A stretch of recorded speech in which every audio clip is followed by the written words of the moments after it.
मैं हूं रविंद्र गुप्ता। आज इस वीडियो के साथ एक बार दोबारा किसान आंदोलन के ऊपर जो भ्रम की स्थिति है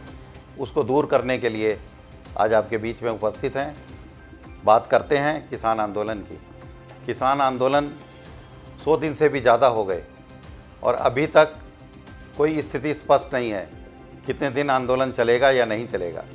कोई वार्ता बीच में होगी या नहीं होगी, कोई दोनों तरफ से कोई मध्यस्थता की पहल किसी की तरफ से हो रही है या नहीं हो रही। वो इस अस्पष्ट स्थिति को देखते हुए बहुत सारे किसान जो वास्तव में किसान थे वो अपने घर चले गए। किसान आंदोलन की स्थिति पूरे देश के अंदर जो एक माहौल बना हुआ है सभी लोगों को मालूम है। आज मात्र कुछ किसान नेता जो अपने आप को कहते हैं कि हम जो ये आंदोलन कर रहे हैं वो गैर राजनीतिक है, लेकिन आज की डेट में वो अपनी राजनीति चमकाने के लिए सिर्फ इस आंदोलन को आगे बढ़ाने की तरफ अग्रसर हैं। आज हम देखें कि इस किसान आंदोलन की स्थिति में जो लोग अपने आप को ज़्यादा सक्रियता के साथ आगे लाने की कोशिश कर रहे हैं, उनका मात्र एक उद्देश्य है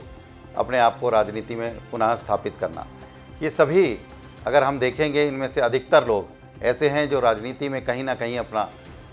किस्मत अपनी आजमा चुके हैं, फेलियर रहे हैं। दोबारा से अपनी राजनीतिक ज़मीन खोजने के लिए आज किसान आंदोलन के रूप में हमारे अन्नदाताओं के कंधे पर बंदूक रखकर चलाना चाहते हैं। 100 दिन से भी ज़्यादा आंदोलन हुआ, लेकिन उनकी तरफ से जो पहल है कोई इस तरह की पहल सामने नज़र आती नहीं कि जिससे पता लगे कि किसी भी तरीके से कोई ना कोई रास्ता निकलेगा और मध्यस्थता के द्वारा या अन्य किसी कारणों से सरकार से वार्ता करके इस आंदोलन में किसानों को कोई किसी तरह की राहत मिलने की स्थिति होगी। किसान चाहते हैं कि हमारा आपस में बातचीत और वार्ता के द्वारा सरकार के साथ मिलकर कुछ ना कुछ फैसला हो, लेकिन किसान नेता वो इस आंदोलन को आगे बढ़ाना चाहते हैं। वो चाहते नहीं हैं कि किसी भी तरीके से किसानों के जो ये आंदोलन चल रहा है इसमें कोई समाप्ति की ओर कोई वार्ता निकले, रास्ता निकले और ये ख़त्म हो। आइए हम ये जानते हैं कि किसान आंदोलन में बार बार हम ये किसानों के नेताओं के द्वारा ये सुनने को मिलता है कि हमारी एक डिमांड है कि किसान बिल जो हैं, ये सारे के सारे किसान बिल जो हैं, किसान कानून जो अब बन गए हैं, ये किसान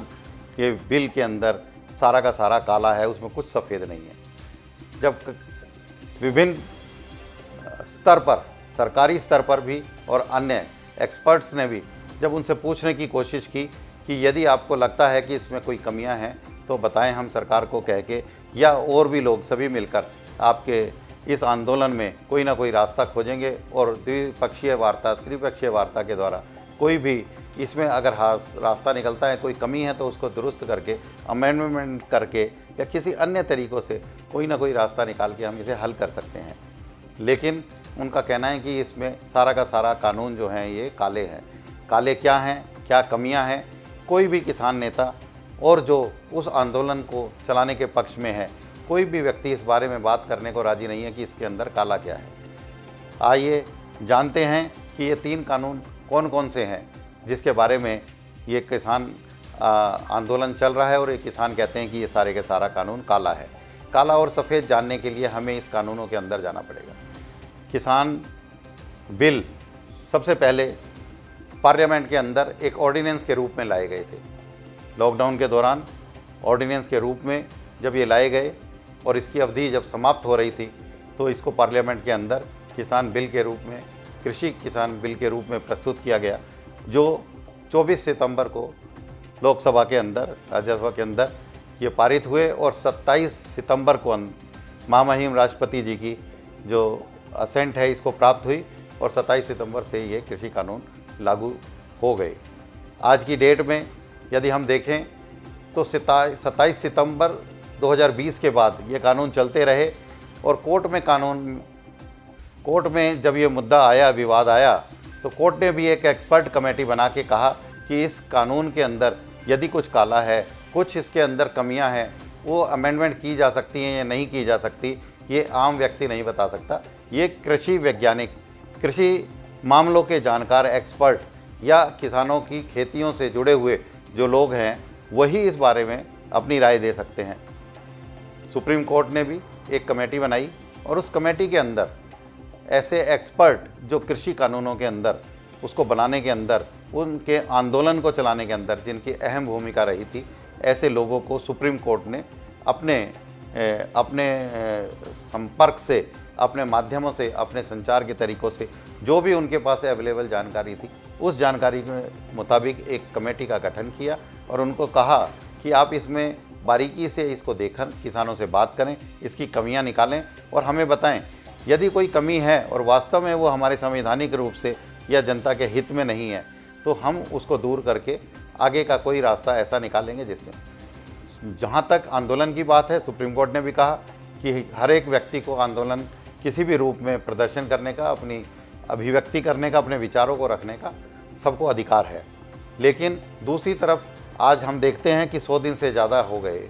लेकिन किसानों का आंदोलन ख़त्म नहीं हो रहा और वहाँ के आसपास रहने वाले, जो बॉर्डर के आसपास लोग रहने वाले हैं, उनका जीवन बड़ा दूभर हो रहा है। उनको आने जाने का रास्ता नहीं मिलता, 3-3, 4-4 घंटे जाने में लगते हैं। जो लोग दिल्ली से नज़दीक रहते हैं अंदर, उनको बाहर जाने में दिक्कत आती है और जो बॉर्डर के बाहर रहते हैं उनको दिल्ली में आने में बड़ी दिक्कत होती है। तो ये इन सभी परेशानियों को लेकर भी उन्होंने भी एक अल्टीमेटम दिया है कि अगर ये किसान आंदोलन अपना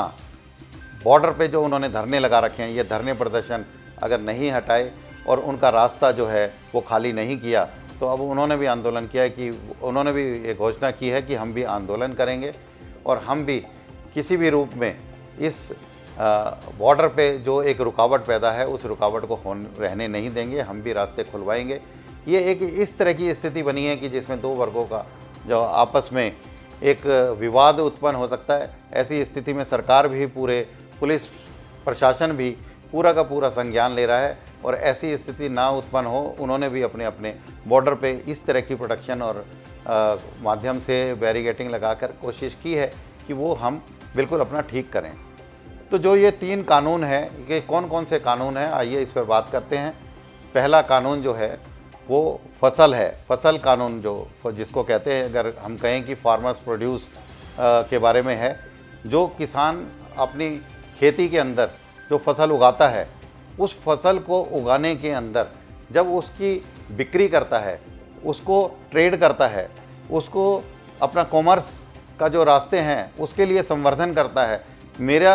अगर एक किसान है, किसान को अगर फसल वो उत्पादन करता है, तो फसल उत्पादन करने के बाद उसको उसकी कीमत तय करने का उसको अधिकार होना चाहिए। वो कहाँ पर उसको बेचे, कहाँ पर अपने ट्रक में या किसी और साधनों के साथ उसको लेकर जाए, किसी तरह की रुकावट नहीं होना चाहिए। सरकार ने इन्हीं सभी बातों को लेकर ये जो एक व्यवस्था बनी हुई थी पहले से, उसके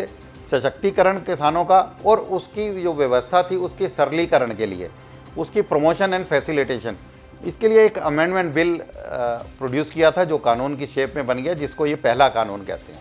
तो इस कानून के अंदर क्या हुआ कि किसान अपना जो उत्पाद है, जो फसल है उसकी, उस फसल को उत्पाद करने के बाद उसका मूल्य फिक्स करे और किसी भी को भी वो बेचे। तो सरकार ने एक व्यवस्था बनाई कि किसान को अपनी फसल बेचने के लिए एक ओपन मंडी का हम यहाँ पर निर्माण करते हैं। निर्माण करने के बाद वो अगर चाहे तो अपने राज्य में बेचे,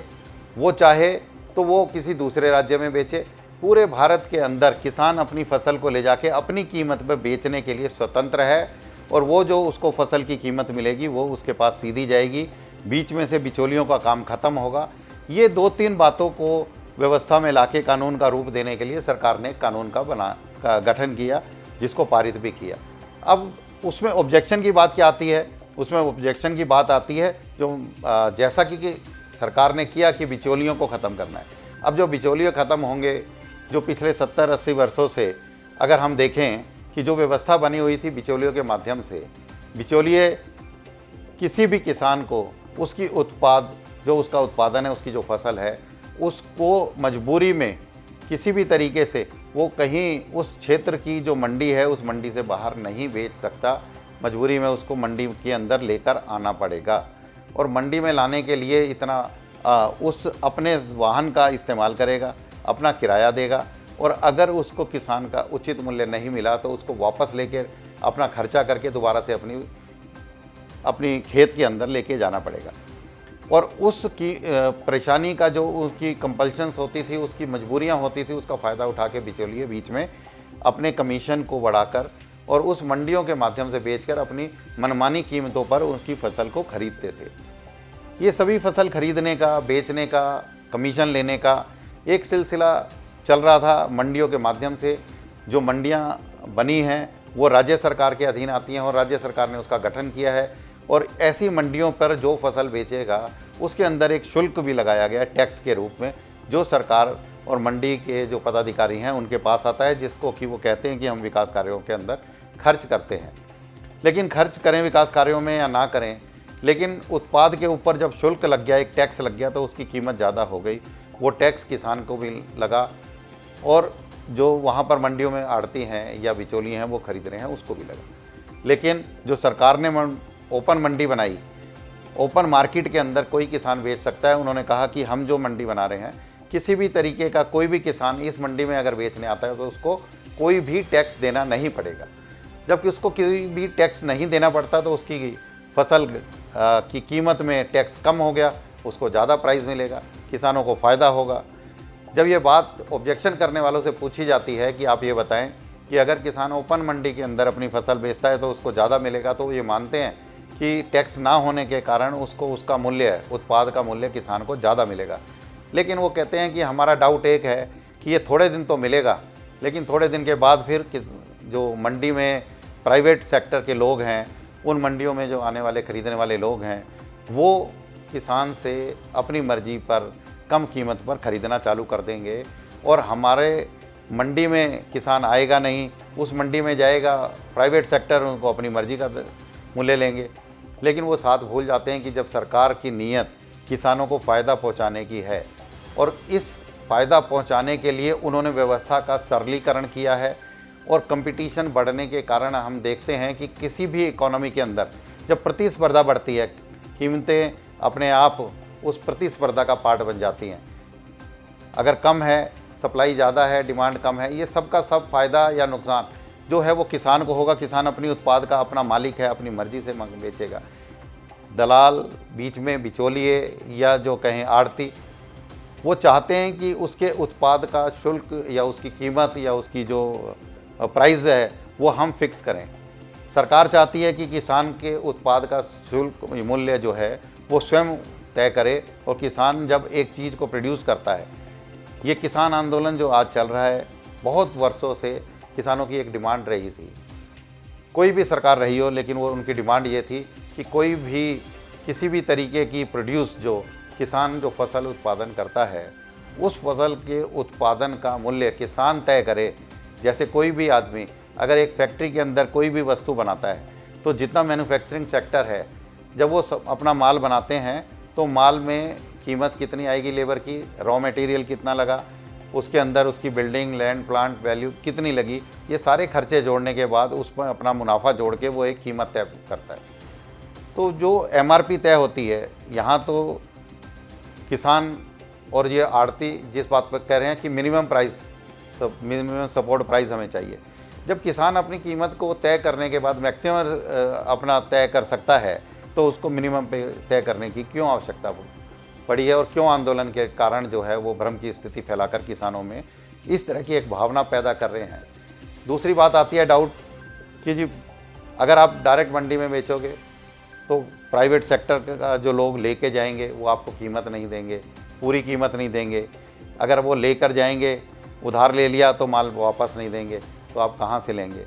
सरकार ने उसका भी प्रावधान किया है। उन्होंने कहा है कि जो भी माल खरीदेगा इस तरीके से इस व्यवस्था के अंदर, ओपन मार्केट के अंदर 3 दिन के अंदर उनको पैसा देना पड़ेगा। 3 दिन के अंदर अगर वो पैसा नहीं देते तो उसकी भी व्यवस्था बनाई है कि सरकार का एक नुमाइंदा होगा, एसडीएम कोर्ट के अंदर वो एप्लीकेशन लगा सकते हैं और एसडीएम और सरकार और वो दोनों आदमी मिलके जो ये तीनों लोग हैं ये एक निर्णय देंगे और वो जो निर्णय होगा वो कंपेल करेगा जो भी निजी सेक्टर का या प्राइवेट सेक्टर का आदमी है जो फसल खरीदने के गया था, अगर सब कुछ स्थिति ठीक है तो उसको वो पैसा देना पड़ेगा और एक एसडीएम जो ऑर्डर पास करके उसको कंपेल करेगा कि आपको किसान को उसकी कीमत चुकानी पड़ेगी। ये व्यवस्था दी है। लेकिन वो कहते हैं कि एसडीएम तो एक बहुत छोटा यूनिट है, हमारे को तो कोर्टों में जाने की इजाज़त दीजिए। आज की डेट में मैं स्वयं एक वकील होने के नाते से इस बात को कहता हूं, जो कि सुप्रीम कोर्ट भी और हमारी कानून व्यवस्था भी, पार्लियामेंट भी इस बात को समझती है कि जो आज की डेट में हमारी कानूनी व्यवस्था है, जो हमारा एक सिस्टम है कोर्ट्स का, जस्टिस डिलीवरी सिस्टम जो है, वो जो सिस्टम हमारा बना हुआ है उसके अंदर बहुत खामियां हैं। समय जितना लगता है वो सबको मालूम है। एक कहावत आती है कि भाई अगर दादा ने केस डाला था तो पोता उसको भुगतेगा। इस तरह की स्थिति को ख़त्म करने के लिए सुप्रीम कोर्ट ने भी कोशिश की और एक मध्यस्थता भी निर्माण की। मध्यस्थता आज सभी कोर्टों के अंदर है और जो मुकदमे कोर्टों में चल रहे हैं उनको जज भी और पार्टी भी और बाकी सभी लोग भी ये प्रेरित करते हैं कि आप जाइए और मध्यस्थता में जाके आपस में बैठ के हल कीजिए, और ये कोर्टों के द्वारा आपको जजमेंट तो आ जाएगा लेकिन न्याय मिल जाएगा, इसकी उम्मीद कम है। न्याय मिलना जिससे कि जो भी व्यक्ति अगर कोशिश करता है कि मेरी विवाद का हल तरीके से हो गया और मैं बिल्कुल सेटिस्फाई हूँ, मैं अपने घर चला जाऊँगा, लेकिन अगर कोई जजमेंट दी है तो उससे एक ना एक पक्ष विरोध में होगा और वो फिर हायर कोर्ट में जाएगा। तो जो हमारा जुडिशियल सिस्टम है उसके अंदर नीचे की जो जिला अदालतें हैं, सिविल, फिर सेशन, फिर हाई कोर्ट, फिर सुप्रीम कोर्ट, तो मुकदमा जाते जाते वर्षों लग जाते हैं और वर्षों लगने का मतलब एक पीढ़ी से दूसरी पीढ़ी चेंज हो जाती है। सरकार ने इसका भी सरलीकरण करने की कोशिश करी और कहा कि भाई इसमें कोर्टों के पेचीदा मामलों में पढ़ने की ज़रूरत नहीं है, हम एसडीएम को आदेश देते हैं कि एसडीएम बीच में पार्टी बनेगा और वो 3 दिन के अंदर उसको अगर फसल का उसका उचित कानून रूप से अगर उसको पैसा नहीं मिला है तो सरकार उसको पैसा भी दिलवाएगी। तो ये सारी जो 2-3 डाउट थे सरकार ने क्लियर किया और कहा कि अगर इसके बाद भी आप चाहते हो तो हम ऐसा कोई कानूनी प्रावधान डालेंगे जिससे कि आपके ये जो शंकाएं हैं इसका भी निवारण हो जाए। तो लेकिन किसान आंदोलन में जो सक्रिय नेता हैं वो इस बात को मानते नहीं। वो कहते नहीं, रिपील करो, वापस करो कानून को, हमें नहीं कुछ अमेंडमेंट कराना इसमें। तो वो बेकार निराधार बातें हैं उनकी। दूसरा कानून जो आता है वो आता है कानून जिसके अंदर किसानों को सशक्त बनाने के लिए उनको उनका मूल्य का आश्वासन हो कि जो मैं प्रोड्यूस कर रहा हूँ वो मेरे को उसका मिनिमम प्राइस या मैक्सिमम प्राइस जो भी है वो मिले, एक ऐसा आश्वासन मिले। तो एक मूल्य आश्वासन अधिनियम जो एक कोर्ट में पेश किया गया, जिसको दूसरा कानून ये कहते हैं, दूसरा कानून था मूल्य आश्वासन कानून के अंतर्गत भी उन्होंने कहा कि कोई भी किसान यदि चाहता है कि एग्रीमेंट के द्वारा उसकी फसल की बिक्री हो,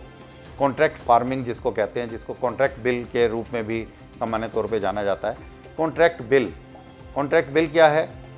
कॉन्ट्रैक्ट बिल जो था प्रोड्यूस किया वो भी कानून बन गया है। तो कॉन्ट्रैक्ट के द्वारा कृषि करना ये कोई नई बात नहीं है। हमारे देश के अंदर ये कॉन्ट्रैक्ट फार्मिंग पहले से प्रचलित है। जहाँ से ये किसान नेता टिकैत आते हैं, राकेश टिकैत जी जिस पश्चिमी उत्तर प्रदेश वाली बेल्ट से आते हैं, वो वर्षों से कॉन्ट्रैक्ट फार्मिंग के ऊपर चल रही है उनकी फसलें। जिस किसान से अगर आप बात करेंगे कि आप अपनी खेती के अंदर, अपने कृषि के अंदर मेन उपज आपकी क्या है, तो बताएंगे कि 70 से 80% हम गन्ना बोते हैं। तो उनसे पूछो कि भाई गन्ना आप बोते हो तो इसकी बिक्री कैसे करते हो? कौन आदमी गन्ना खाने के लिए आपसे लेने के लिए आता है? कौन सी मंडी के अंदर आप बेचने जाते हैं? तो कहते हैं हम मंडी के चक्कर में नहीं पड़ते कि जहाँ जितनी शुगर मिल हैं वो शुगर मिल के मालिक हमारे से आते हैं, कॉन्ट्रैक्ट करते हैं और सारी की सारी फसल हमें अपनी ट्रॉली में और ट्रैक्टर में लाद के हम मिल के अंदर दे के आ जाते हैं। मिल में हमें एक पर्ची मिलती है जिसकी पेमेंट हमें बाद में किसान हमारे बैंक के खाते के अंदर आ जाती है।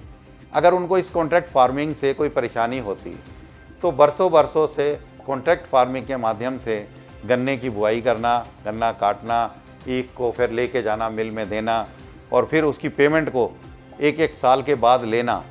अगर इतनी परेशानियां होती तो वो ईख बोना बंद कर देते और सब्जी, गेहूं, चावल और जो खाद्यान्न जैसा कि पंजाब के अंदर ज़्यादा बुआ जाता है वो उसी पैटर्न पे खेती करते। लेकिन क्योंकि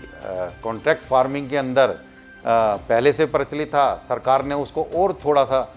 सरल करने की कोशिश की और मजबूत बनाने के लिए की कि किसी भी तरीके से कॉन्ट्रैक्ट फार्मिंग के द्वारा किसान का अहित ना हो और किसान को कोई ये ना कहे कि भाई उसके किसी तरीके से उसका हम शोषण कर पाएँ। तो किसान के वेलफेयर के लिए बात करने वाली सरकार जब ये कहती है कि इनके फ़ायदे के लिए, इनकी आय दुगनी हो, उसके लिए हमें कार्य करना है, तो तो वो कॉन्ट्रैक्ट फार्मिंग के अंदर उन्होंने कुछ इस तरह की व्यवस्थाएं बनाई जिसके अंदर प्राइवेट सेक्टर के लोग जो कॉन्ट्रैक्ट फार्मिंग करेगा, जो निजी कंपनियां होंगी, जो कंपनियां उनसे माल खरीदेंगी, किसी भी तरीके से किसान का शोषण ना करें। तो ऐसे कानूनी प्रावधानों का प्रावधान करके कि उनके किसानों के हितों में एक ये सेकंड कानून का जो पार्लियामेंट से पास करवाया है, ये दूसरा कानून कॉन्ट्रैक्ट फार्मिंग का था जो कि चल रहा है। किसी तरह की परेशानी पश्चिमी उत्तर प्रदेश के और देश के किसी कोने पे नहीं है। जहाँ जहाँ भी अगर हम कहते हैं कि भाई किसान की उत्पाद से, उसकी प्रोसेसिंग से रिलेटेड कहीं भी इंडस्ट्री अगर कहीं पर लगी है, अगर हम देखेंगे कि दुग्ध और ये जो डेयरी फार्मिंग है, डेयरी फार्मिंग के अंदर जो दुग्ध उत्पादन है और ये इससे दुग्ध से लेके और उससे बनने वाली सारी चीज़ों की फार्मिंग है, किस तरीके से किया जाता है। तो देखते हैं हम डेयरी में दूध इकट्ठा होता है, तो उसको खरीदने के लिए जो है मार्केटिंग व्यवस्थाएं बनी हुई हैं। वहाँ से एक जगह जाता है, फिर वहाँ से मिल में जाता है, प्लांट से बन के फिर दोबारा जगह जगह पर वितरण के लिए आता है। तो इनका वितरण, रख रखाव, ट्रांसपोर्टेशन, लेना लाना ले जाना, इन सारी व्यवस्थाओं को सरल बनाने के लिए और इनका किसानों का शोषण ना हो, इस दूसरे कानून के अंदर सरकार ने उनकी फेवर के अंदर ये कानून बनाए हैं। तो ये दूसरे कानून के अंदर भी जो इनके डाउट हैं सारे के सारे निराधार हैं। कहते हैं कि अगर ये कोई कॉन्ट्रैक्ट करेगा तो ज़मीन किसान की लेकर चला जाएगा। आज तक गन्ना आपने बोआ, किसान जितना भी गन्ना दे के आए मिल के अंदर, तो मिल में उन्होंने गन्ना लिया, ना कि उनकी किसानों की ज़मीन को ले लिया। तो इस तरह की ज़मीन जब नहीं ली जाती है किसी भी तरीके की, तो ये अफवाह एक फैला के, निराधार एक भ्रम की स्थिति फैला के, जहाँ तक हमें लगता है कि अगर भ्रम की स्थिति थी तो कानून बनाकर या कानून बनाने से पहले या बाद में उस भ्रम की स्थिति को दूर करना था। लेकिन दूर करने में कहीं ना कहीं कम्युनिकेशन गैप रहा और सरकारी स्तर पर भी किसी तरीके से अगर हम देखें तो थोड़ा बहुत ज़रूर रहा। लेकिन क्या है कि अगर एक सामान्य तौर पर किसान को हम कुछ समझाने की कोशिश करें तो समझा सकते हैं, लेकिन यदि उसके माइंड के अंदर भ्रम की स्थिति इस स्तर तक पैदा कर दी जाए, वो सुनने को ही तैयार ना हो, तो कम्युनिकेशन गैप और उसको अन्य माध्यमों से समझाने की कोशिशें सारी की सारी विफल रहती हैं। लेकिन सरकार इस ओर भी अग्रसर है और सभी अपने अपने माध्यमों से, या कुछ लोग जो किसान बिल के फेवर में हैं वो लोग भी समझाने की कोशिश कर रहे हैं और काफ़ी हद तक आम किसान जो है इस बात को समझकर अपने घरों में गया है। और यही स्थिति आज स्पष्ट होती है बॉर्डर के ऊपर, जो हम देखते हैं कि जितने टेंट लगे हुए हैं, जितने नए नए टेंट, जितने सारा व्यवस्थाएं बनी हुई थी, आज वो सूनी है। कहीं कोई किसान नहीं है, टेंट खाली हैं सारे के सारे। और जो किसान नेता थे, जब उनको लगा कि कोई किसान नहीं है तो हमें यहाँ बैठ के क्या करना चाहिए, तो उन्होंने दूसरा रास्ता निकाला, पंचायत के रूप में, महापंचायत के रूप में। और वो ऐसे राज्यों में जा रहे हैं जहाँ पर कि भाजपा शासित सरकारें हैं। अब वो चाहते हैं कि उनकी सरकार को अस्थिर करें और ऐसे ऐसे क्षेत्र में जाकर, आज वो कहते हैं बंगाल जाएंगे, वो कहते हैं मध्य प्रदेश जाएंगे, वो कहते हैं केरल जाएंगे। भाई वहाँ केरल जाकर क्या करोगे? किसानों को समझाओगे? कहते नहीं, समझाएंगे नहीं, हम तो जनता को वहाँ पर ये समझाने की कोशिश करेंगे कि भाजपा की सरकार जो है इस क्षेत्र में नहीं आनी चाहिए, भाजपा के खिलाफ प्रचार करेंगे जाकर। तो ये राजनीतिक जो है आंदोलन हुआ या नहीं हुआ, जो अपने आप को गैर राजनीतिक मानते थे, आज वो जब सरकारों के चुनावी क्षेत्रों में जाकर और चुनाव प्रचार कर रहे हैं और एक विशेष पार्टी के खिलाफ अगर चुनाव में प्रचार करने की बात करते हैं, तो अपने आप में सबसे बड़ी राजनीति तो किसान के नेता जो हैं वो कर रहे हैं। तो इन सभी बिलों को लेकर अगर हम बात करें तो एक आखिरी बिल आता है जिसको कहते हैं एसेंशियल कमोडिटी एक्ट, जो ये जो आवश्यक वस्तु अधिनियम है। आवश्यक वस्तु अधिनियम का सभी को मालूम होगा कि इस अधिनियम के द्वारा पिछले कई वर्षों से कुछ हमारे जो कृषि उत्पाद थे उनको इस अधिनियम के अंतर्गत डाला हुआ था और उसके ऊपर सरकार का नियंत्रण रहता था। कोई भी किसान या व्यापारी एक लिमिट से अधिक कृषि उत्पाद अपने पास भंडारण नहीं कर सकता था, स्टोरेज नहीं कर सकता था, उसका लाना ले जाना नहीं कर सकता, ट्रांसपोर्टेशन, स्टोरेज, ये जितनी भी बातें थी वो उसमें आवश्यक वस्तु अधिनियम के अंतर्गत आता है। सरकार ने क्या किया कि कुछ वस्तुएं जो कृषि उत्पाद हैं उनको इस कंट्रोल से बाहर कर दिया। सरकार ने कहा कि हमें ज़्यादा इसमें रेगुलेशंस और कंट्रोल करने की आवश्यकता नहीं है, ये जितनी भी चीज़ें हैं किसान करेगा या व्यापारी करेगा। किसान और व्यापारी मिलकर आपस में अपनी कंपटीशन के अंदर जितना माल बेचेंगे उससे एक कंज्यूमर को फ़ायदा मिलेगा। तो सरकार अपनी दखलंदाजी को कम करके आवश्यक वस्तु अधिनियम के अंदर कुछ वस्तुओं को वहाँ से हटा दिया। अब कुछ कहते हैं कि जी इन्होंने हटा दिया तो सरकार का कंट्रोल नहीं रहा। जब सरकार कंट्रोल करती है तो कहते हैं कि सरकारी कंट्रोल ज़्यादा है। जब सरकार कंट्रोल अपना वापस ले लेती है तो कहते हैं सरकार ने कंट्रोल वापस क्यों ले लिया। कोई भी व्यापारी अब किसी भी लिमिट तक भंडारण कर सकता है, लेकिन सरकार ने उसका भी प्रावधान किया है। उन्होंने कहा कि आपदा का वक्त हो